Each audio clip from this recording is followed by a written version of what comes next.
मैं पूछूंगा आपसे खुदा कैसे बना? क्यों नहीं पूछूंगा, कैसे बना?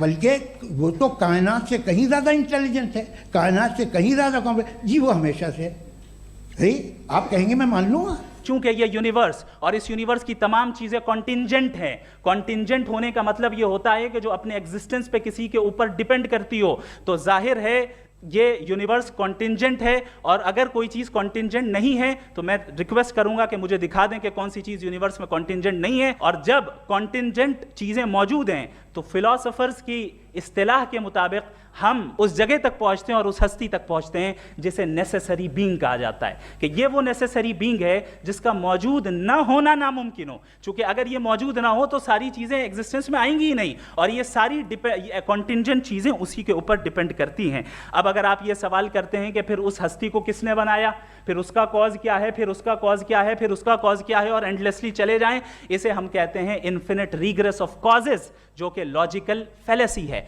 कॉन्सेप्चुअली इंफिनिटी पॉसिबल है। मिसाल के तौर पे न्यूमेरिकल्स 1 2 3 गिनते चले जाएं, इंफिनिट नंबर्स हैं। मैं कॉन्सेप्चुअली बात नहीं कर रहा, प्रैक्टिकली रियलिटी में साबित करके दिखाएं कि infinite regress of causes possible हैं या नहीं। अगर पॉसिबल हैं तो हम मान लेंगे, मिसाल दे दें, और पॉसिबल नहीं है तो एक ही ऑप्शन बचता है जिसे हम कहते हैं नेसेसरी बीइंग। ऐसी नेसेसरी बीइंग जो इंडिपेंडेंट है, क्योंकि अगर वो डिपेंडेंट हुई तो वो नेसेसरी नहीं रहेगी। ऐसी इंडिपेंडेंट बीइंग जो इटर्नल है, अगर वो इटर्नल नहीं होगी, उसकी बिगिनिंग होगी, तो वो खुद कॉन्टिंजेंट है। ऐसी बीइंग जो पावरफुल है, क्योंकि कॉन्टिंजेंट को एक्चुअलाइज करने के लिए पावर चाहिए। ऐसी बीइंग जो इंटेलिजेंट है और नॉलेजेबल है, क्योंकि ये यूनिवर्स स्पेसिफिक फॉर्म और स्पेसिफिक लॉज ऑफ नेचर के तहत प्रिसाइजली चल रहा है।